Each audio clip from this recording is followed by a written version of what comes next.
happening. There you go. That might make it a bit better. See if we've got it working now. Can you hear me this time round, folks? Got too many buttons. Been playing around with radio stations today, and there's a lot of button pushing going on. So I've had to reconfigure a few systems. So yes, my apologies for that one. I'll fade that down, and I probably don't need that up at the moment. So I'll leave that down. Right. So let's get into it. Another interesting couple of days have been part of my world, and thank you to everybody who's been ringing up, calling. Everything's okay. We're just struggling with a couple of things at the moment, and we're getting there. Don't ever give up. That's the motto that we live with around here, and we are certainly not giving up. Had a struggle today with the vehicle, unfortunately, so I didn't make it to the Sunshine Coast, to the Waterfront Hotel, for the big presentation on hemp today. But Camillo was there, and he said that it was a very impressive meeting at the Waterfront. Great to see. I think he had nearly 100-odd people there, and might have been a bit more by the time everybody who wanted to attended. And I'm sure very informative. I am really pissed off I couldn't get to it. I was really looking forward to learning a lot more about the entire process. I'm just going to drag this microphone a bit closer. I was looking forward to learning a lot more about the process. But I'm sure the opportunity will present itself again. Sorry, folks, I'm just... I've got a microphone that's in desperate need of some Viagra. It needs to stand up a bit. So yes, that's essentially what happened today. I had a car issue this morning, which is useful because it's up for a service tomorrow, and the place it's being serviced at is on the Sunshine Coast. So anyway, we'll see what comes out of it. It's going to be great. Let's have a bit of a look who's in tonight. Sunflower's in. Aussie Sue's in. Hello, guys. Crunched is in. Camillo, obviously. Elizabeth, hello. Harm was in for the first time. Harm, number one tonight. G'day, mate. Thank you very much for everything you're doing for us too, mate. Really appreciate it, and keep the home fires burning, I guess, down where you are at the moment. It might be a bit chilly. Billy, nice to have you on board too. DM's in the house. Vulcan Aussie. I like the sound of that. Have you got pointy ears? Just a question. Either that or you may look like an old heater. I'm not sure. Andrew Smith, Wendy, hello. Phil, the cooker's in the house. Speaking of cookers, had a bit of interaction in the last few days with some of our favourite cookers. It's been interesting and worthwhile. Mrs. Hoon's in the house, and Paul, not back on the tools, but certainly back on the keyboard. I hope you're doing all right. And G1 is in the house. He doesn't know it yet, but with a bit of luck, G1 will be appearing on the show on Friday night. Thank you, Bradford. G2 and I had a conversation about that. He may not have informed you. But yeah, Bradford will be on the show on Friday night. What he's going to talk about, we have no idea, but rest assured, we're sure it will be interesting because he's good at making shit up. Peg's Place is in. Hello, Peg. Sandy, hello, gorgeous lady. I hope things go well with you and Baz and every donkey in your possession. I looking forward, as I keep saying, to coming down. Still too cold. We'll get there. Working very hard. Sovereign Joe's in the house too. All right, let's get on with it. Look, folks, I think there's a few things I want to cover tonight, but the thing I think I want to try and push the hardest for you is to let you know that we are suffering. Now, I've got a few words I've written up here, so if you see me looking away, it's because I'm reading up here. I don't have an auto cue to sit in front of me and scroll, and rather than me mumbling my way through my thoughts, I thought I'd better write a few of them down. I know that's not something I usually do, but here we go. So the people of Australia suffering. Now, we've been suffering for years in a relationship with multiple governments and a bureaucracy that's deliberately and with malice hurting the Australian people. We, the Aussie people, are suffering in ways that are very familiar to anyone that has suffered in an abusive relationship. And that's exactly what every Australian is suffering right now. We are in an abusive relationship with our governments, both state and federal, and I would suggest local as well. An abusive relationship. Now, if you were married or in a relationship and your partner did these things to you, would you be in any doubt that the relationship you are in is abusive? Number one, the money you earn each week is taken from you, and you're left with only just enough to catch up, but to never get ahead. 2, your partner takes your hard-earned money and spends it on beer and pokies after work while you scramble to find food to feed the kids and get the bills paid around the house.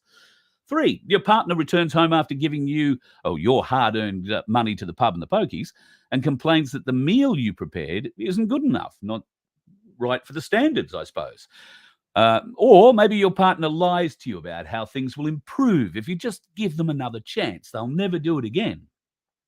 When you give that chance, they take the advantage of you in different ways, some much deeper and much more debilitating than the full scope of their lies and promises to you. And, well, it becomes apparent that those lies and promises are just bullshit, clearly only trying to convince you to stay in the relationship. They are failing to deliver on their promises. Are you in a relationship where your partner fails to deliver on the promises? Pardon me. Are you in a relationship where your partner takes everything or most things from you and gives very little back? Think about it. I think this might be a starting point for us to, if the conversation has to happen with those folks whose eyes aren't open just yet, this might be a nice way of explaining the relationship that we currently have with governments in this country and bureaucracies in this country. And maybe then those people who so far have had their eyes welded shut might open them a bit, because some of them, you can be guaranteed, are in abusive relationships. Now, if you're in an abusive relationship, you find it very hard to get out, because it's where, believe it or not, a lot of the strength that you get comes from. You feel that, you're not worth anything to anybody else. You're not useful to anybody else. This is just your lot in life. You don't have to put up with that if you're in an abusive relationship. It's a decision. It's a choice. Just like we don't have to put up with an abusive relationship that is gaslighting us. Now, gaslighting. What does gaslighting mean? I mean, we talk about it a lot. We hear interesting words and they say this, that, the other. We might get certain things sorted out. We might not get certain things sorted out. Well, what you're doing is being gaslit, and being gaslit means they're telling lies to you. They are continually telling lies to you. They are trying to manipulate you with lies or obfuscation or both. An abusive relationship. I see G1. You're absolutely right, mate. It's battered wife syndrome. And every Australian, man, woman, and child, is suffering from it. Okay? Too scared to leave because, well, we don't know what's out there on the other side. Best to stay with what we've got. Is it? I can tell you from my daughter's perspective, it wasn't. It would have killed her. And unfortunately, many people in this country and around the world are in exactly the same position. Our governments are, I believe, trying to kill us. The global depopulation agenda is trying to kill us. What happened with the jab and everything associated with it has tried to kill us. Not the cough. The cough was just the Trojan horse to get to the jab. And there is absolutely no doubt in any clear-thinking person's mind that that is exactly what's happening in our morgues, in our hospitals around the country. People dropping dead every day. How many 30 to 40-year-olds have died? Have you seen in the headlines this week? Just celebrities. I've seen 4 or 5 just in the last 4 or 5 days. Every other day, there is a celebrity of 30 to 50 dropping off this mortal coil, becoming an ex-parrot. And yet, so many people are still asleep. Well, are they asleep, or are they just in an abusive relationship? Would you continue to put up with the half-truths, the obfuscation, the direct denial of facts that you know to be true from your partner if they were telling you that? Would you continue to put up with it? Or are you stronger than that? Would you say, no, I deserve better, the kids deserve better, we're getting out, or we're going to throw that person out? Now, some people aren't that strong. Some people need support to do that sort of thing, and that's why there are plenty of domestic violence support agencies around the country. But How do we get support for a nation that is being abused and gaslit by its leaders? The people we supposedly elected to lead us to a better place. I mean, seriously. It's just, well, it's gaslighting. It's an abusive relationship. Absolutely an abusive relationship that the Australian people have been traumatized into, and not only accepting, but protecting the bastards that are doing it to us. They're standing up, fighting the fight for the bastards that are doing this to us, whether it be the media, the mainstream, whether it be your next door neighbour who's not awake, or your shop, your local shop assistant, or whoever, your local chemist, certainly your local doctor, anybody in the medical field. All right, we're being gaslit by these bastards, and they expect us to put up with it because we have no other choice. Well, we have a choice. We can stand up and say, no, stop it now. You are all out. You are all gone.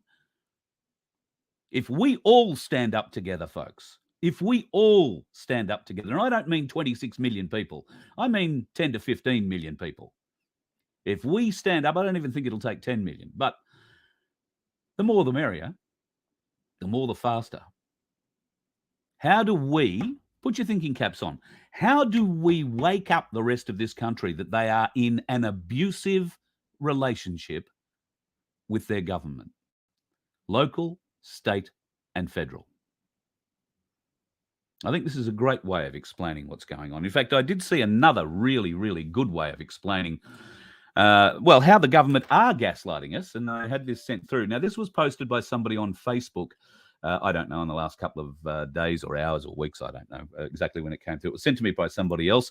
It came from Colin J. McDougall. Now, you may not be able to read that on your telly, so I'll give it a go from here. Confused about the voice? This will help. What if a waiter at a Chinese restaurant explained the menu to Linda Burney, the Indigenous Australians Minister, in the manner she responds to questions about the voice model?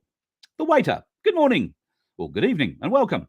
I'll be taking your order. Burnley says, thank you. Could I please have the prawn dumplings to begin with, followed by the Mongolian lamb? And the waiter says, sorry to interrupt, but we've revised our ordering process. This is our new menu. Hands over a leather-bound folder to Burnley, and they open the folder. Must be a mistake, she says. Where's all the dishes? The waiter says, well, have a look under the heading. So she looks at the heading and it says food. There's nothing listed underneath it. The waiter says, that's what we call a principle-based menu. I'll put you down for food for one, shall I? Burnley said, I'm sorry, but this is a joke. The waiter says, I can assure you this new menu will be to your liking. The food will be delicious. It will nourish. It will enrich. It will bring diners together. Burnley shook her head. It doesn't always have to be a complex question. What dishes are you offering? Okay, so finding my place. The food will be delicious. What dishes are you offering? Well, you don't. So you don't like the new menu, said the waiter. How can I like it when I know nothing about it? She says. Well, of course you will like it. The food is delicious. It nourishes. It enriches. It will bring diners together. So you keep saying, she says, but how do I know what I'd be getting? There's a wealth of information available on Chinese cuisine, he says. You can read it for yourself. I suggest you start with the classic Chinese dishes by T. Kalmer and M. Langdon. This restaurant endorses that book, she says. No, says the waiter, but nonetheless, this restaurant serves the dishes contained in the book, she asked. No, I didn't say that either, he says. Then what's the point of reading it? Well, it will help you understand the food that we are serving. Oh, don't you like that? It will enrich. It will nourish. It will be delicious. It'll bring people together. Burnley says, will you stop saying that? If you can't answer a few simple questions, then forget it. If you're not getting, you won't be getting my business. The waiter says, I urge you not to be divisive. After all, that the Asian owners of this restaurant have generously extended their hand and asked you to walk with them on this journey. You don't want to be associated with the xenophobes, do you?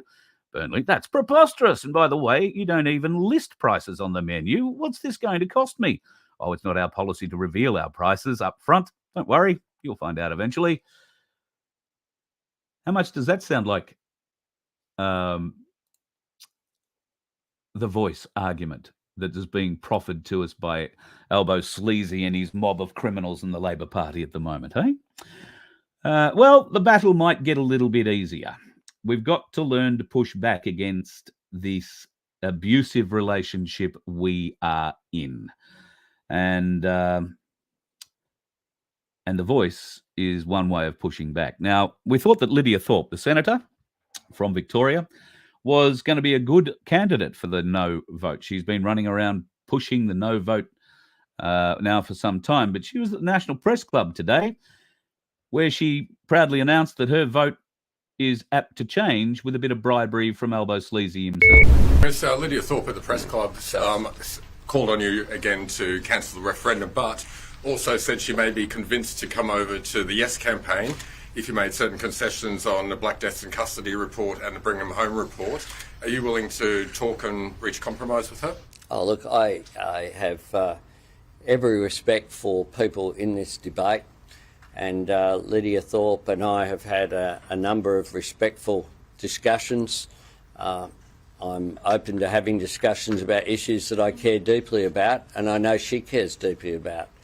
The issue of deaths in custody is one that I think continues to be an ongoing issue. It's one that she is genuine about. I say on the referendum with Lydia Thorpe and to anyone else who cares about Indigenous issues and who might disagree with the decision of the majority, overwhelming majority of delegates to the First Nations Constitutional Convention at Uluru in 2017, that it is my view very strongly that the way to advance reconciliation in this country is for a yes vote to succeed. So Lydia Thorpe's vote's up for grabs. I'm fucking disgusted.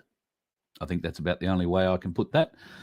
That piece of shit is going to sell out everybody in this country for something. She hasn't defined what, but it has something to do with black deaths in custody, which is an awful thing. But there are white deaths in custody too. I know somebody who suffered one last week. White deaths in custody. Do you hear much about that? No. No, you don't. And the bring them home idea. Well, look, I support the bring them home idea. If you're unaware of what that's all about, a lot of Aboriginal remains were taken from this country back in the day and spread across the world. You'll find them in museums, particularly in England and in Europe. I side with the people of Australia here who think that those remains should be returned to Australia. However, I don't believe that argument is worth risking this referendum over, the result of this referendum over. We must have a no vote win, or Australia is gone. I mean, we're pretty much already gone now. We are already under the voice. It has been very quietly, surreptitiously, illegally put into action behind the scenes. So it is already in action, and the Western Australian government's overreach on their Heritage Act recently is just part of an example of that. Now, I know Rod Cullerton and crew are claiming a huge win over there with that. I'm not exactly sure how much Rod had to do with it, but you would have thought common sense would win this out in the day. But if he was able to pressure them in a court there somewhere, or he never got them into court, but if he was able to pressure them, then all well and good. I do believe that if he is successful in following through what he's doing, then it could have significant ramifications across Australia, namely for the Governor-General, because the Governor-General appoints all Governors-General, all state Governors-General. Our Governor-General hasn't been legitimate for his entire period. So how can he have any legitimate appointees? The simple matter is he can't. The Australian government has not been sworn in under a lawful Governor-General. In fact, they haven't been sworn in at all. They have said a few words and committed to the Queen of Australia. Who's the Queen of Australia? Any idea? No, me either. So, yeah, Lydia Thorpe's vote's up for grabs. So if you're in Victoria and you thought this woman was going to be good for you and good for us, our side of the vote, if you thought she was actually really looking after not only just her, as she calls them, her people, I would call them our people, she seems to be drawing that division between white and black. And if she's going to peg her vote on black deaths in custody, how are you going to fix black deaths in custody? I mean, how are you going to do that? Not lock them up? Yeah, that'll work out really well because every white fella will get locked up, but every black fella won't. And I can't see that being a very equitable way of figuring things out. So hopefully she has another plan, and hopefully there is a journalist with enough brains and or balls to ask her how that might actually come together. Because she won't talk to me. She won't talk to people like me. She's far too important to be dealing with us, as most politicians believe themselves to be. But today she exposed herself as the bribable bitch she is. Yeah, my vote's ready to change. Albo just needs to come good on black deaths in custody. What the fuck does that mean? And bring them home. Well, that should be a moral matter for every government. If our Australian government sent a letter to every government that has Aboriginal remains and says, we deeply feel the loss of these people in this country. It is a divisive element in our country. We request that you return those remains to us forthwith. We will even pay for the repatriation of them. We will come and get them. We will bring them home. We will reinter them in country with cultural significance. Now, if the country who is in possession of those remains says no, well, then we should be open to other recourses.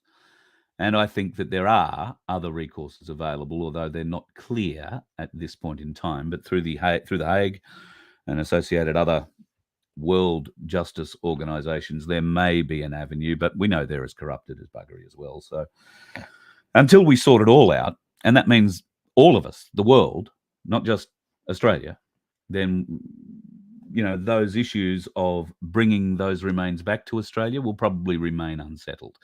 Because there is nobody in the Australian government currently who has the balls to go and ask anybody who's got these remains to give them back.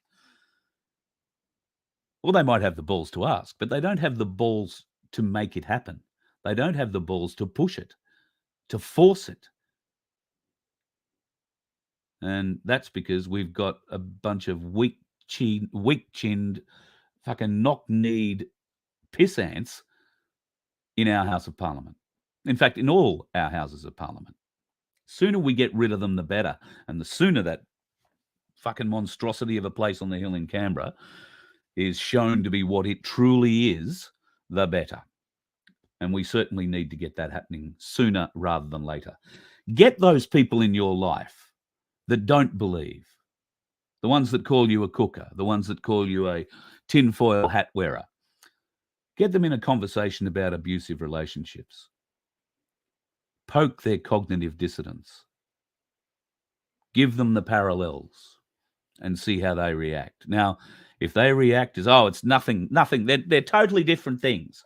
Well, you know, these people are not deep thinkers. They're not known for their intelligence, even though they might be highly qualified and university graduates. God knows, I've met a few university graduates who think they're terribly, terribly intelligent, but can't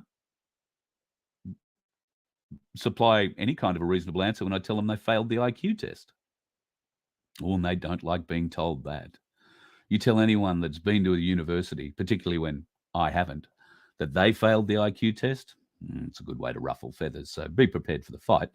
But the fact of the matter is they're too stupid to fight, and they're too weak to fight. They're too stupid to realise they've been taken for a ride. These people aren't brave, they're dumb. Well-educated, stupid people. Brainwashed people, for the most part. Oh, I've been to university. I've done years. I've done a PhD. Did you happen to see that PhD prick, the cardiologist that Michael Gray-Griffith interviewed a few weeks back, or a week or so back, with Billy Bay? That prick My God, the arrogance, the sheer arrogance of the man. And that's what you deal with when you've been university brainwashed, because you don't believe anybody else can be as smart or smarter than you, because if they were smarter than you, they'd be a professor or be further up the tree than you currently are, working in an ER somewhere. So, more examples of an abusive relationship. Our abusive relationship stems back, well, a lot further back than just when our partner decided to enforce their medical ideas on the rest of us. If your partner came to you and said, I'm going to stick you with this, and you ask, what is it? And they tell you, I'm not going to tell you. It's good for you. That's all I'll tell you. You've got to have it. Nothing's going to happen. It's all I'm going to tell you. Let me stick this in your arm. Would you let them? Particularly if you're in an abusive relationship. Would you let that abusive partner walk up to you with a syringe and stick it in your arm, not knowing what was in it? How is this different to what's happening with us and our governments? It's just happening on a bigger scale. So it doesn't look the same, because we equate the abuse that we suffer on a personal, singular level. We don't look at it on a nation scale, but that's exactly how we have to look at it, on a national scale. I would argue we need to look at it from a global perspective, but Australians need to look after Australia first. If we can get ourselves in order, then we can go off and help the rest of the world. But we need to get out of this abusive relationship we have with our governments in this country. And we need to get out of it sooner rather than later. How do we do it? Well, there's a lot of suggestions going around at the moment. I know that Australia One, Bosie's crew are all running around putting their placards up and protesting, and God love you for doing it. It's good. Get out, be seen. I noticed in a speech that he gave the other night, clearly there aren't a lot of people turning up at these events. In fact, there are, by the look of it, have been some singular type folks who've turned up to rallies that really haven't eventuated. Well, don't be put off by that. And many haven't. They've stood there with their placard or megaphone and spoken just the same, whether there was one of them, 10 of them, or 100 of them. Didn't really matter. So, yes, that's one way of getting to it. But I would resist calls to go and protest. I would resist calls to go and, hang around a park and listen to people stand up and feather their own egos and tell you how fabulous they all are and what we're all doing and all that kind of crap. That's why you don't see me at those sorts of events. If you see me at a protest, the day you see me at the protest will be the day I'm coming to get my rights back. And we'll be taking them back that day. All of us. And I hope you will be standing there beside me. Because I won't go to a protest and beg for my rights back. That's in effect what you are doing. You're begging for your rights back. So that hasn't worked.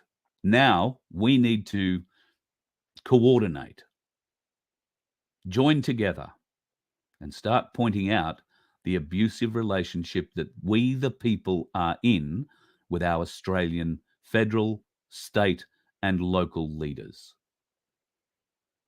And yes, of course, that does extend internationally because they are pushing the one world mantra, of course. Smart cities, more of that to come in the next couple of days too, I can tell you.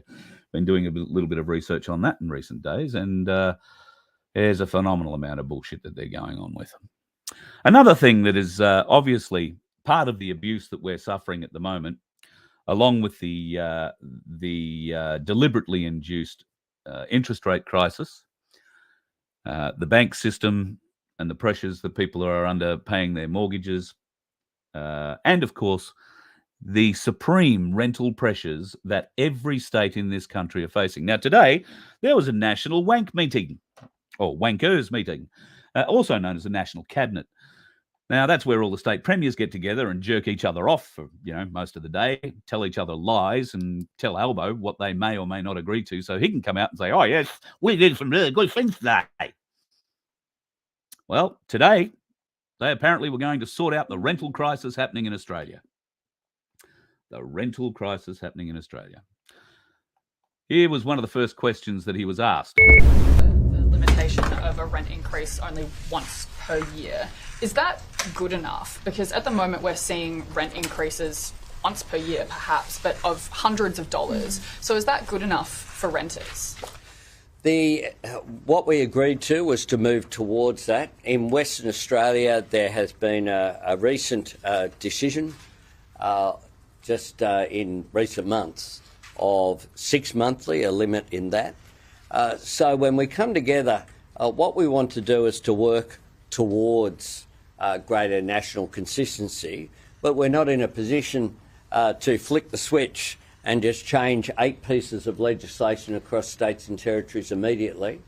And that's why we have that position there, which is to move towards. There are other measures as well that you'll see in the renters' rights that have been agreed to today.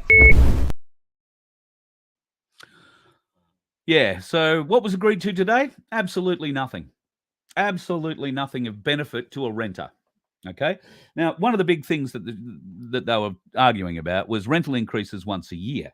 That isn't the problem. What needs to be looked at very seriously are property managers, real estate agents, and the lies, bullshit, and deception that they are pulling not only over their rental clients, but over their customers whose properties they're managing.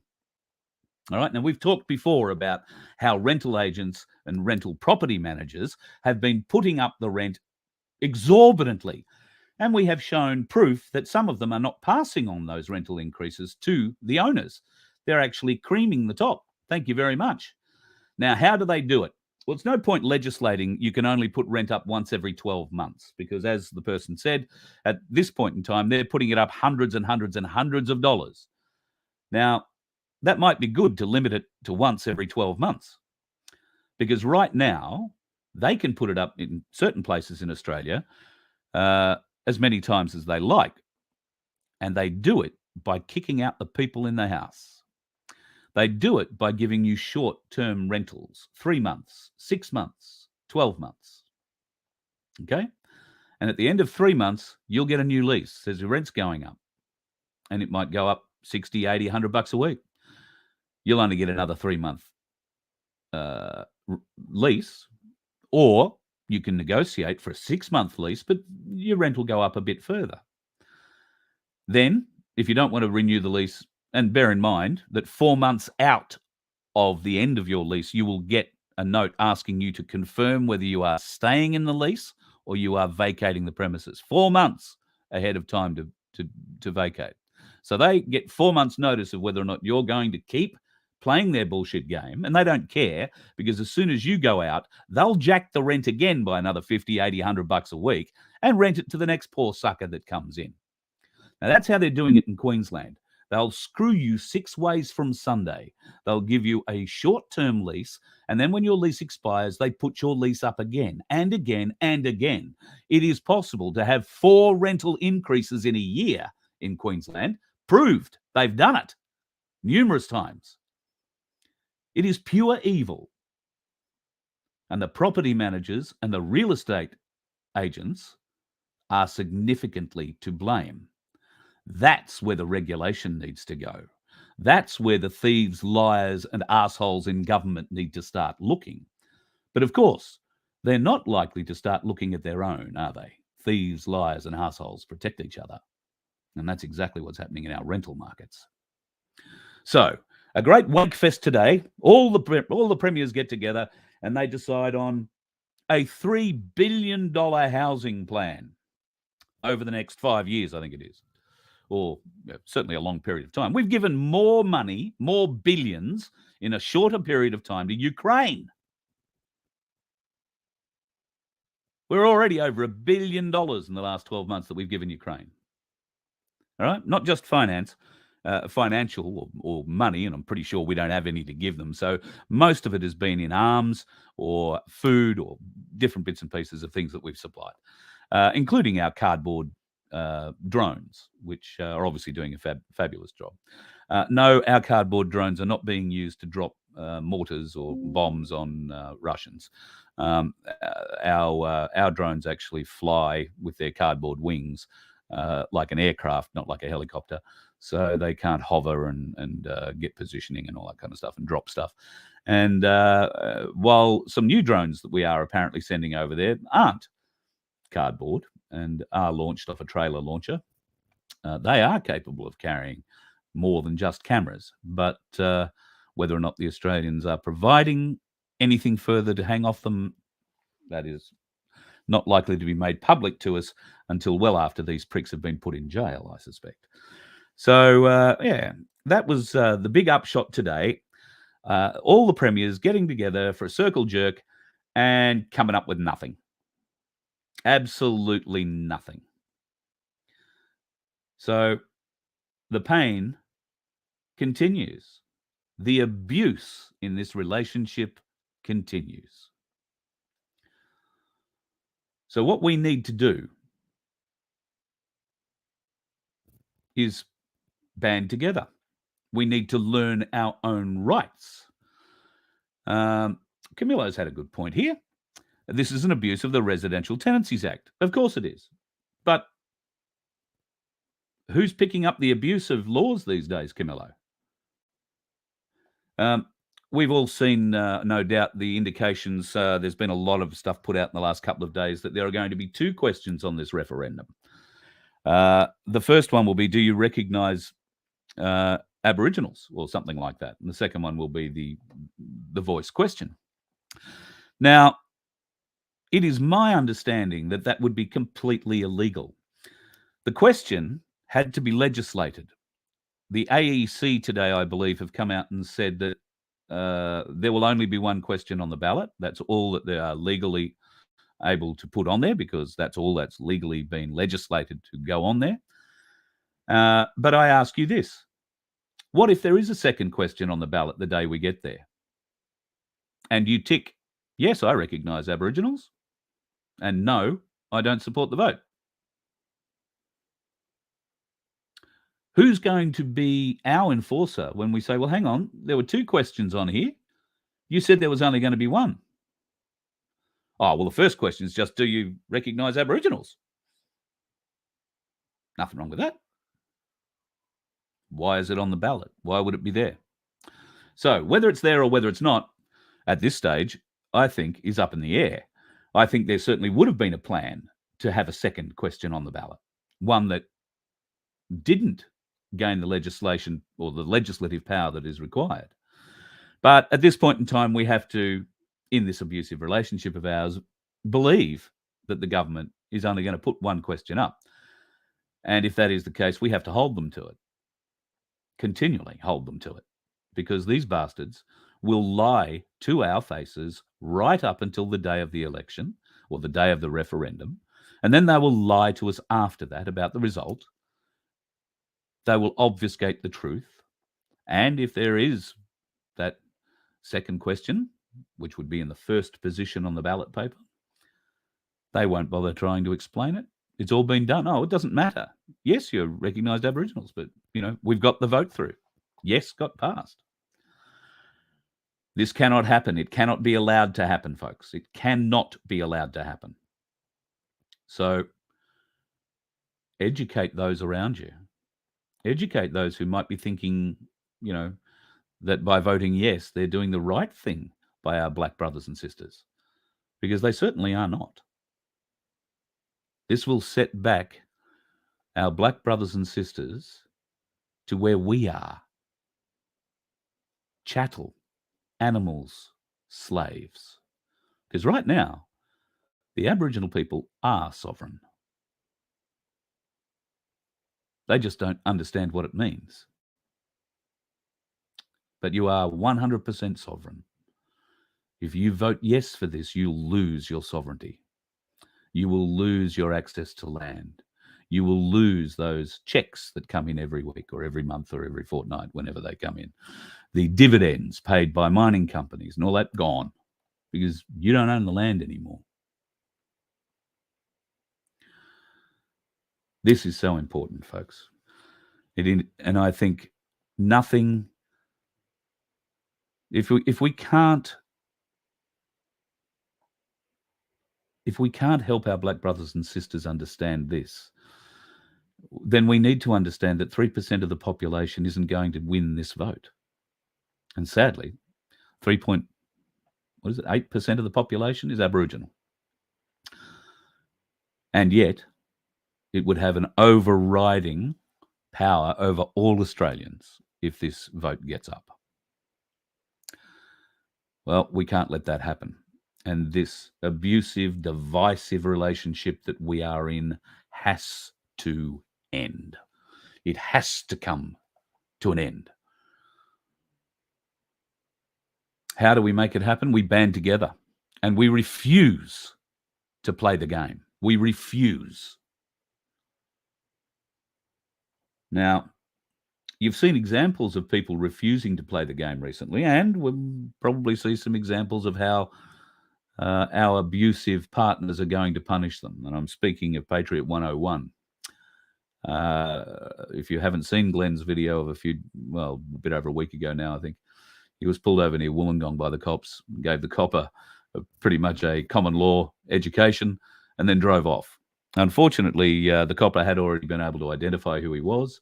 I have no doubt that Glenn's picture will be plastered up on every police station in New South Wales, and the registration of the van, along with pictures of what he drives.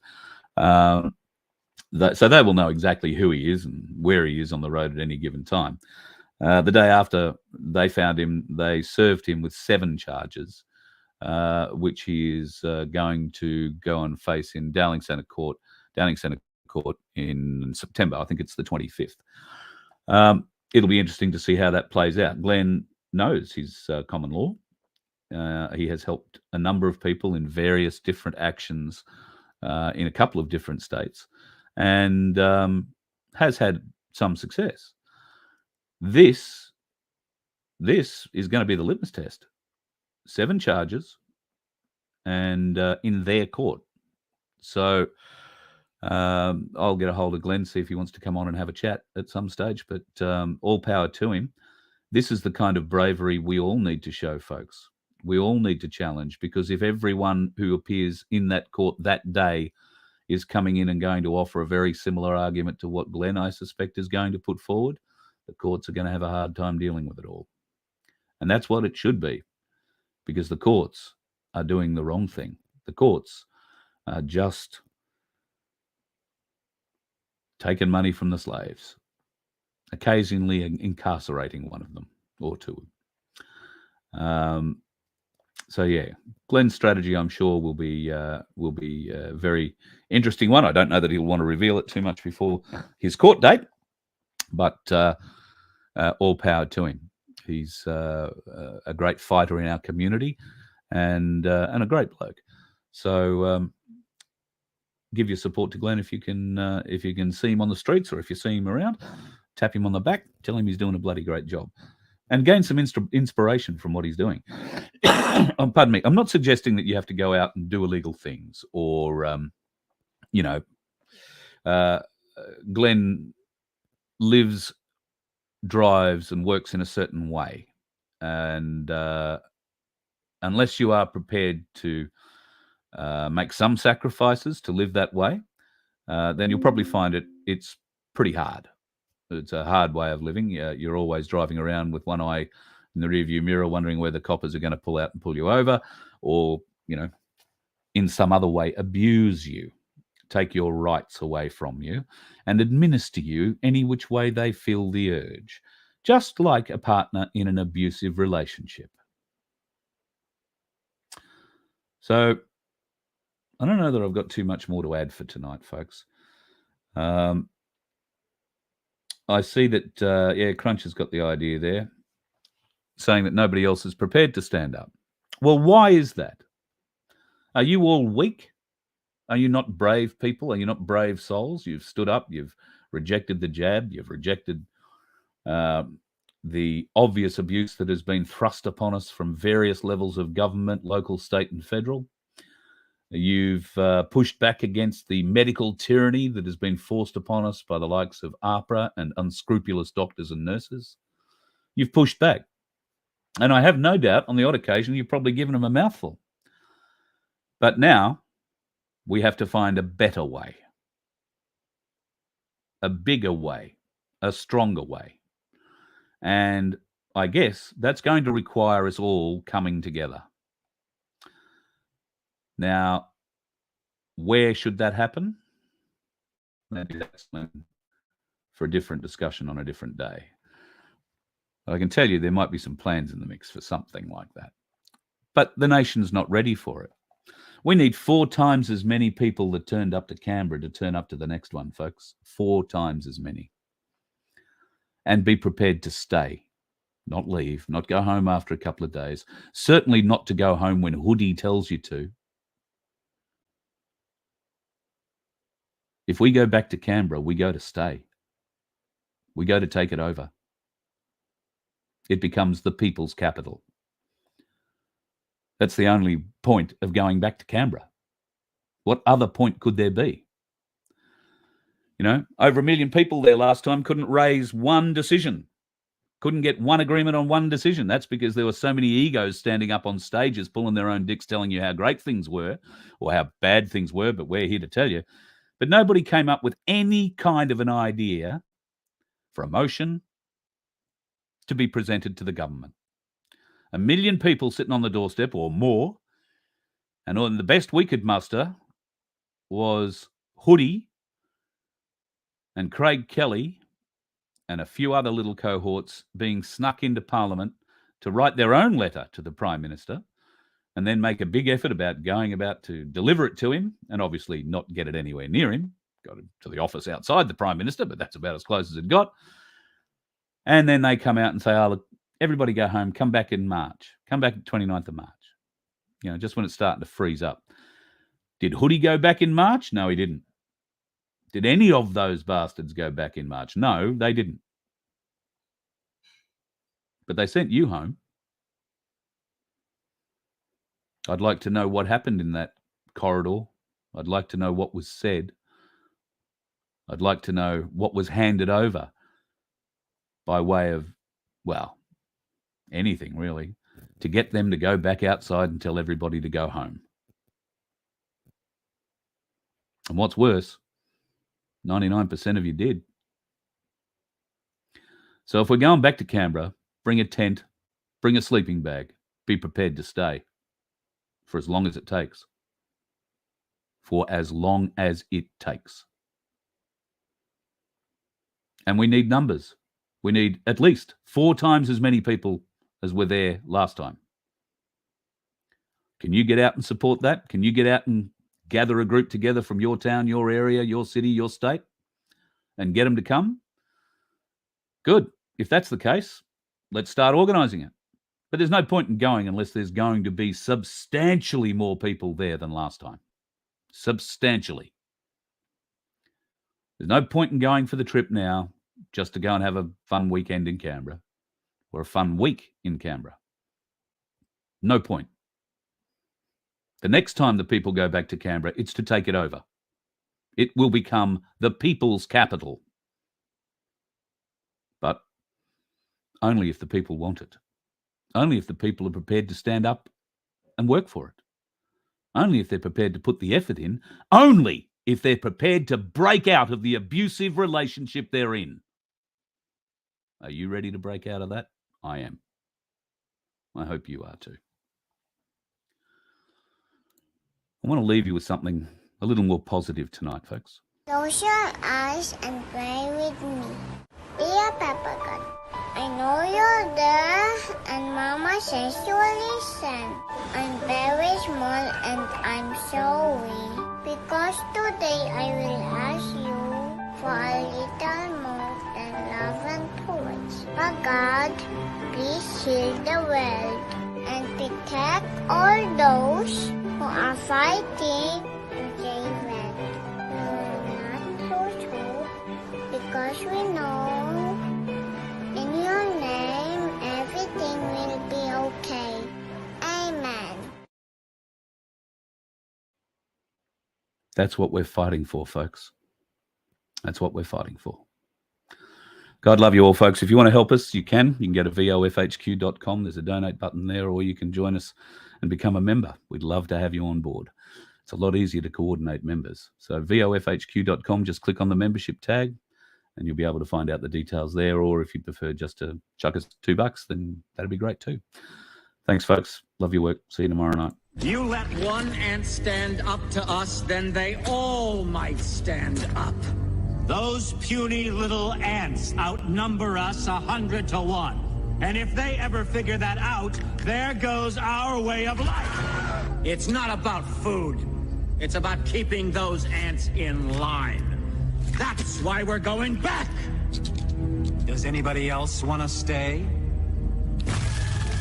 Let's rock!